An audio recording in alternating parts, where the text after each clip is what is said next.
Hey, folks, Zach Oshman here, Iowa Insider, Indianapolis Star, Mike Nisley, Bloomington Herald Times. We are live. This is Mind Your Manners Postgame Live. Ohio State 38, Indiana 15. Mike, listen, I think in the aggregate, probably a bit of a humbling day for Indiana. I think there were some decent elements of the performance. I think if you're Indiana, you're allowed to sort of say on another day some of the special teams breakdowns maybe don't happen and the game flows in a little bit of a different direction. On the other hand, Indiana needed to come in here and sort of prove it could hold its own against a team like Ohio State. I think that's more than just moving the ball, scoring the ball. I think it's also limiting mistakes, playing at the same level as your competition. And Indiana just made a ton of mistakes today. Obviously, pass protection, some penalties, some untimely turnovers, the fumbled punt, the punt return for a touchdown. Indiana just kind of gave itself a lot more opportunities to lose this game than win. Yeah, I mean, Curt Cignetti was interesting in the press conference. I thought he was sort of took it out, head on in terms of he's shown so much bluster and bravado, and obviously he was even talking before the game about people can stick their narrative up their what. And what do you think he meant? And after the game, he's like, "Look, Ohio State's a really, really good football team. Yeah. We got beat pretty badly, and broke down the game from there." So I thought that was we've never seen him handle a loss here. Just kind of interested to see how he framed it, what his thoughts were, and he pretty plainly spoken that Indiana did not perform up to their standards. And he wasn't breathing fire. He was just being pretty matter of fact. Yeah, and that now they, the bigger picture obviously is it matters with the playoff picture, but his focus, he said it's on Purdue and kind of just completing this run here and going 11-1 and finishing out this sort of still a historic season in terms of success for Indiana. So I don't think you can lose focus on that. In terms of the game itself, to me, I know we can talk about the offense and the pass protection. Let's start with the offense. Well, no, I think we start with the special teams because I think that's fine. 14 points are on the board because of special teams. And how different does this game look? More than that, I think it's more than 14 points. The two decisive touchdowns in this game. The touchdown that makes it 14-7 at the end of the first half. Were they both in the middle eight then? Yes. Yes. Yes, they were. So it was the defining point of the game. The touchdown that makes it 14-7 at the end of the first half, and the touchdown that makes it 21-7, and really still the two touchdowns that it felt like defined the flow of this game. And listen, Indiana was having trouble before then moving the ball, protecting Curtis Rourke. They were struggling to get field position back for a lot of the game, certainly a lot of the first three quarters. But a special teams unit that has been so clean and so, so like we've said so many times, either they've been a positive for Indiana or you just haven't noticed they were there because they weren't asked to do anything and they didn't make any mistakes. Today made two absolutely critical mistakes that led directly to the two touchdowns that it felt like basically determined the course of this game. And, I think during the week we talked about in terms of Ohio State's top players, like putting their stamp on the game. And Caleb Downs, who's not been used in that situation all year. I mean, he's kind of gone back and forth. They've not been really explanation, but, they're trying to give him the ball a little bit, but also not overuse him. This was only, I think he had one return in the first half. That was only his fourth return of the season. But then that's a guy that, number 1 or number 6 player in the country 2 years ago, number 1 guy in the transfer portal, put his stamp on the game. And that just sort of broke their back. I felt like that the energy left there. That was like whatever fight they had coming out of halftime, I felt like sort of left them. And Curt Cignetti said he was happy they scored late. They didn't, fold, but I just felt like emotionally that it just felt done at that. Yeah, I mean, it did. I will say, I have seen Indiana teams fold, and it looked. I'm not saying they fold. It looked for a moment like this team was going to. Yeah. It looked for a moment like this was going to be a name your score kind of day for Indiana, and I think Indiana at least deserves some credit for kind of continuing to fight when it was pretty clear that the game was beyond them. I think that's particularly true defensively. Indiana allows 316 yards of total offense.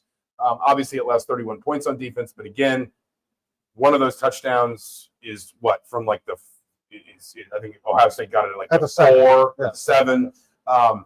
Dave Refson from the Big Ten Network tweeted this out. Ohio State had one failed red zone trip all year. Today they had 2 in their first, 2 drives of this game. Curt Cignetti pointed out if Indiana bottles up that run late from Trevion Henderson, they held them under 300 yards. And they would have held them under 300 yards of total offense. The defense gave this team a chance. It wasn't fantastic. There were still some breakdowns. They really struggled in coverage. It was the first time they pressured Will Howard some, but it wasn't like the Michigan game where, no sacks, but you felt like they were on top of Michigan's quarterback in every passing attempt.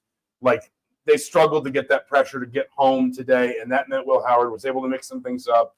Emeka Ibuka had 80 yards. Cardinal Tate had 68 yards. Jeremiah Smith had a couple nice catches.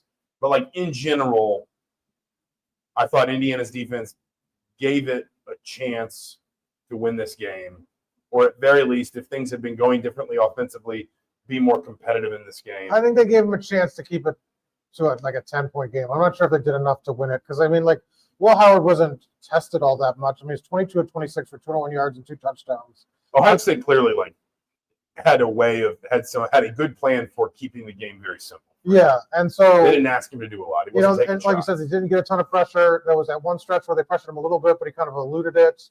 Their biggest problem in the first quarter was the penalties. Most of their miscues were there. He had one interception on kind of a nice play. D'Angelo Pons made, kind of making a tip ball, but I don't know. It like I said, I just felt like with all the mistakes they were making, they and all the players said it was too much against a good team. Yeah. And now we can kind of shift over to the offense because, I mean, that was sort of a disastrous performance. And Kurt Cignetti, wasn't, was very direct about what he felt what the problems were in terms of pass protection. Said the noise was really an issue. That they had to go to a silent count for the first time all season. Curtis Rourke said that they'd never used it, and they had practiced it. But they had practiced it, and that wasn't like they didn't have a problem handling it. It was the Ohio State was reading kind of and being able to jump routes on the blitzes and kind of timing everything perfectly because you saw like guys were hitting the line like with a head start. It felt like at times. 2 third downs. Curtis Rourke gets sacked and.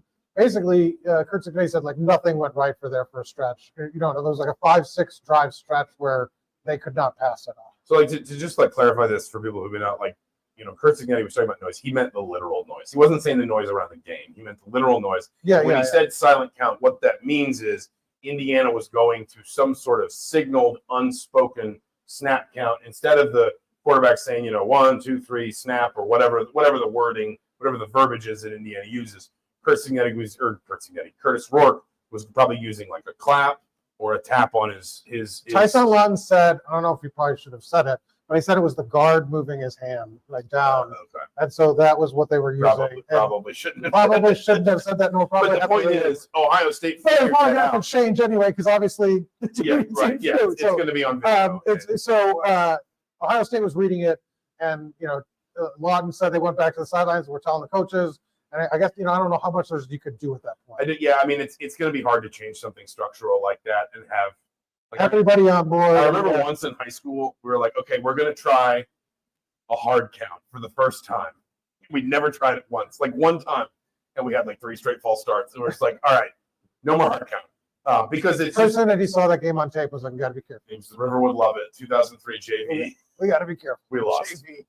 We did not go to a silent count in that game either. I mean, it's like there was just nothing really that Indiana sustained. They had that first drive that was really good. First drives tend to be really good because they're scripted. That's not always the case, but that drive looked really promising. Indiana converted a couple third downs. They forced, Davis and Igbinosun into, I think, 2 pass interference penalties. Like it seemed like Indiana was up for the fight, was physically ready and all that. And then they just they could not protect Rourke. They ran the ball in fits and starts, but it wasn't like they were. There was never a drive where it was like run the ball, first down, run the ball, first down. Like they never got into a rhythm. Well, it was kind of that second to last drive, and by that time it was like, well, does it matter?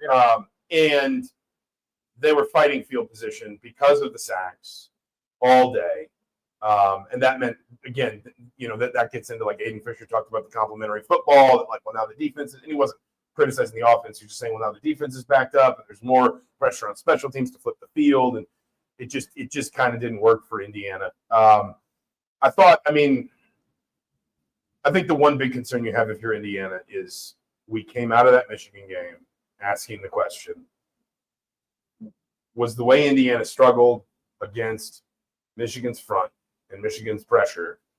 But I think it was different. Well, no, hold on. But more just kind of the idea when this line sees defenses that are a little more athletic, that are a little more multiple, can put different guys in different spots, can rotate a little bit more, do they, was that a one-game thing where Michigan just spotted something, or was it something where when you play more talented defenses, you struggle more?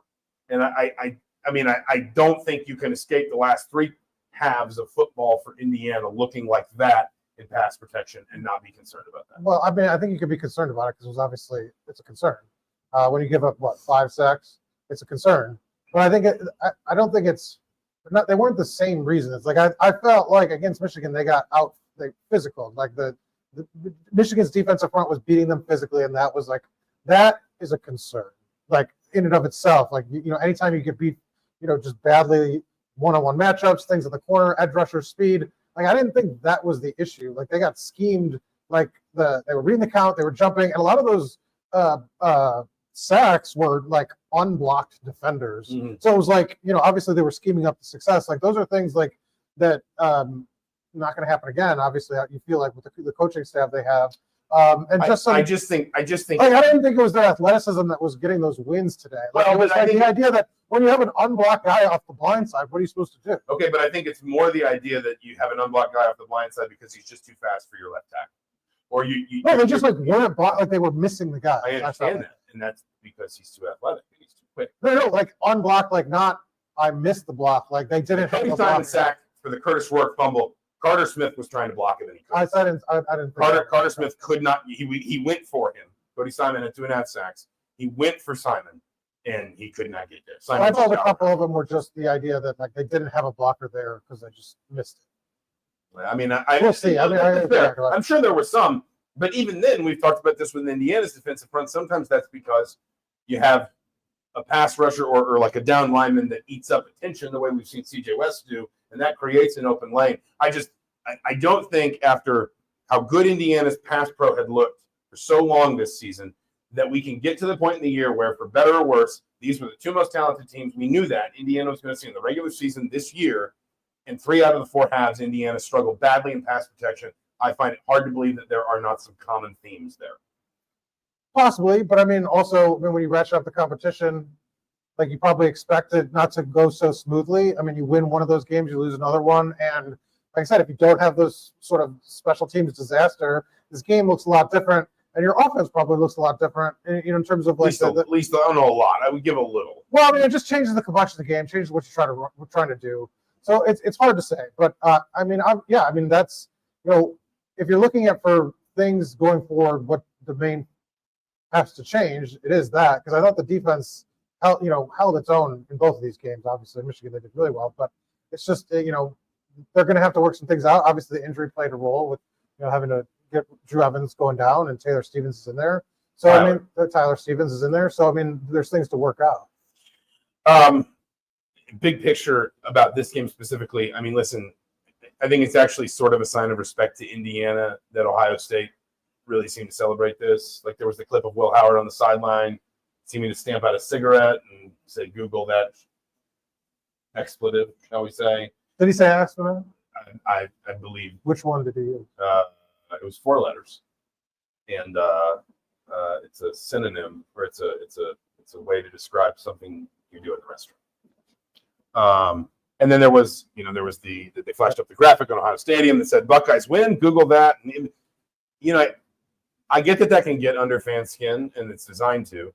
But, like, listen, that also means you had Ohio State's attention. Like, that also means Ohio State took this game. They thought it was worth something beating Indiana today. And I'm not saying, like, that's not like a moral victory thing. It's more of a, like, hey, on the one hand, this is a reminder of, like, the gap that still has to close if you want to be competing with these kinds of teams in the broader sense.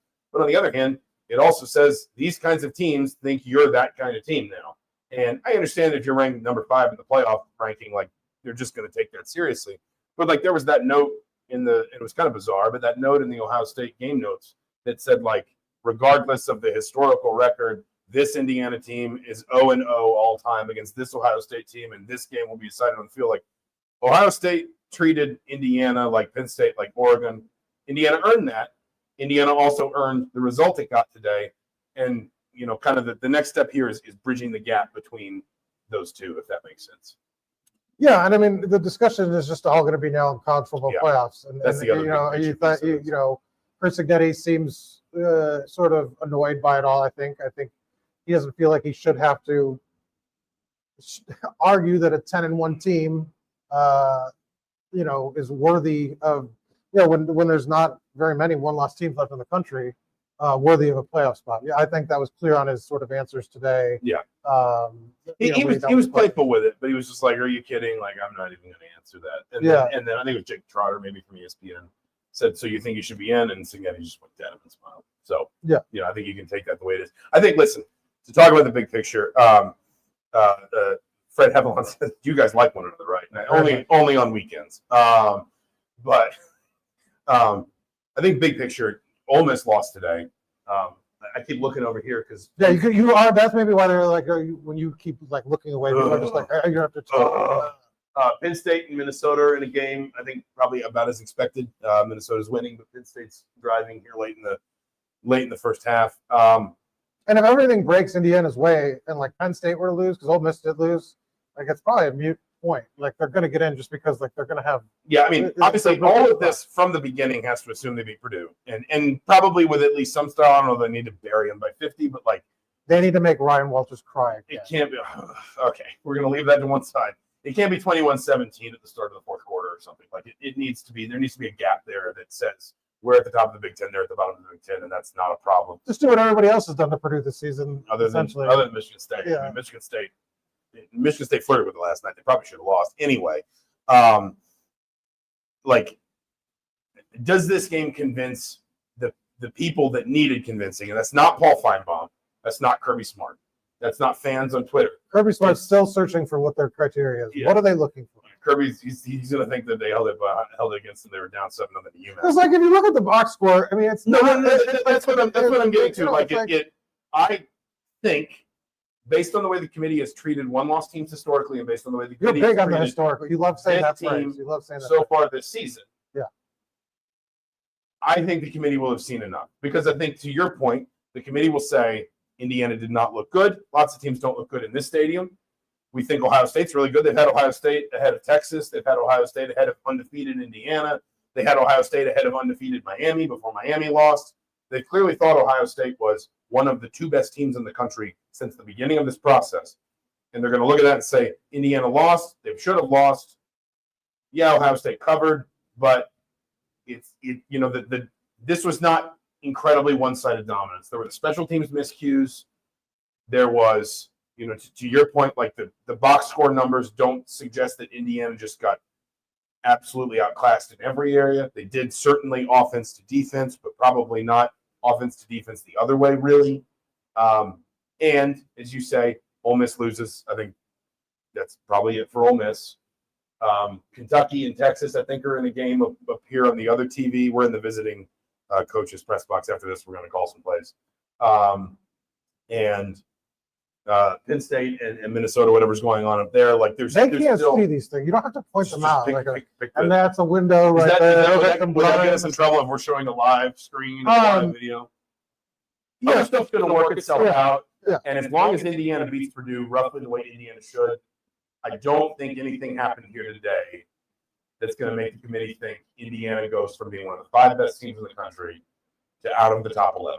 I do think that there's no path for them to host a game. No, I don't think so. I would be surprised. I would be. It'd be like it'd have to sort of be more pandemonium across the rest of the if a few results go their way, but that's still it's going to take a lot of heavy lifting. Here's a question. It's going to be a lot of heavy lifting. Here's a question for you. If Penn State loses, is Indiana ranked ahead of Penn State on Tuesday? No. You don't think so, even though Penn State's been ranked ahead of them all season. Why would they be? And they played Ohio State closer. Yeah, but they have 2 losses, and at a certain point, I think the committee might start weighing that against Penn State the way it does the SEC schools. Maybe, but I mean, I think the committee's going to have a hard time keeping Penn State ahead of those 2-loss SEC schools because of the schedule. I mean, I'd have to look at everything. I don't remember where everybody's at, but I don't know. I mean, they've had Penn State ahead of Indiana every single turn. So I wonder if Indiana would be ahead of Penn State if Penn State lost, because at some point the committee would start to count up losses the way it has consistently with the SEC schools. Anyway, we'll obviously find out Tuesday. Well, we had let's have a question. We had somebody mention this was a sort of Kurt Signetti mentioned this. He said the game kind of turned at Doug when that 3rd and 1 called for I guess, questionable false start. They had called it on James Bamba, who didn't move or did move late. It looked very much like the Ohio State defensive tackle came into the neutral zone, and then Bamba moved, and then Bray Lynch went over. Yes, and so they called the false start on Bamba. Yes, and Signetti pointed that out in his thing. He wasn't making. He's like, look, we might not have won, or what, you know. He just said like that's what the moment that they lost their. That was the pivot point in the game when it started going against him. And then that next 5 or 6 drives were just lost on the offense. Yeah. He did talk about that. I don't. It was a swinging doors moment. He was not happy with that call. No. And he did say on that punt return he thought there was some nicks in the back, which I think you had pointed out. I thought there might have been one.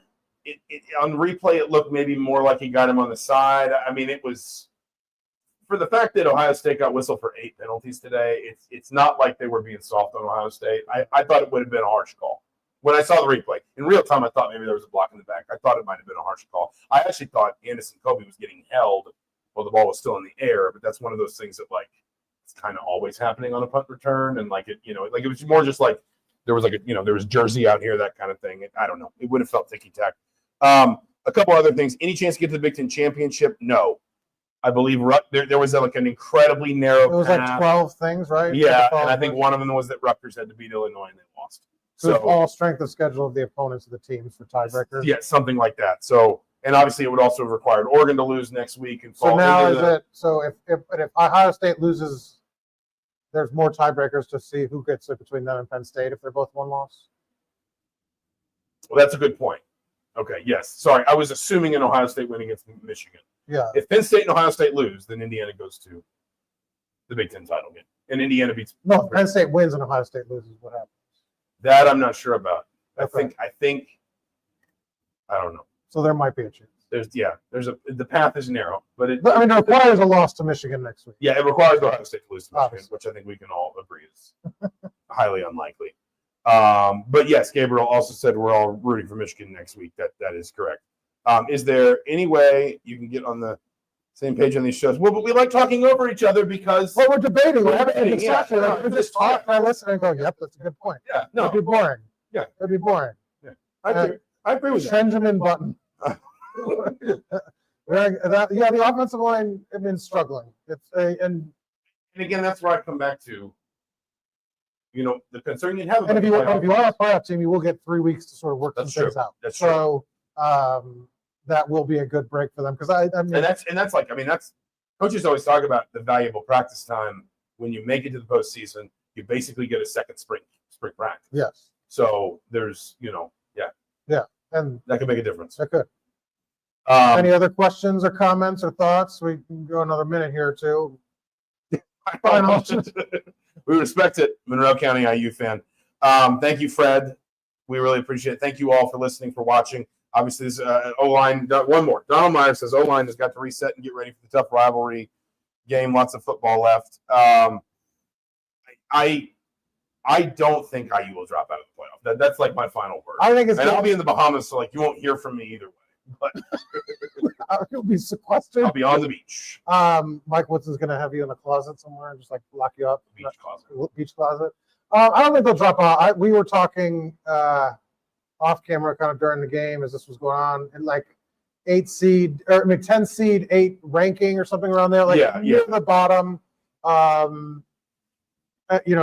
That's what I think is sort of fair, probably. Like I said, I think they're going to be one of the teams that go on the road. I think they'll drop about as far as Miami did. Miami went from 4-9 when they lost to Georgia Tech. I think they could go from 5-8, 5-9, somewhere in that range. Still in. And here's the other thing that helps when Ole Miss loses is suddenly there's also teams that can't find some way to the SEC championship game and then jump you. Right. And that's and I know there's been all this discourse about whether you'd rather not go to the SEC title game and lose because that might dock you, and I don't know what the committee's going to do with that. Derby says that a lot was being made about this last touchdown. I don't really get it, because it's if they were looking at final scores, maybe, but the committee's going to know. They talk about watching these games. They watch the games. They have all the statistics in front, all the analytics. They're not going to say they scored with 1 second left.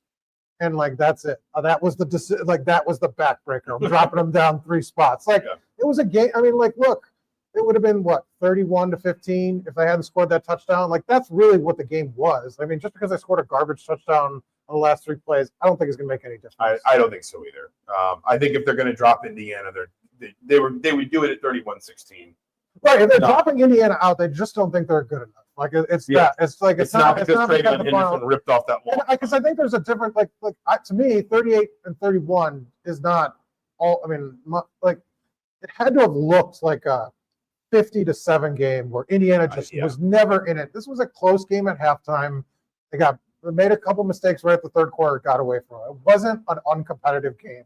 And I think if the committee says they all watch them, especially these like key matchups, I could see them watching a good portion of this game. They're going to come and say like, look, it was on the road too. Like that made a difference.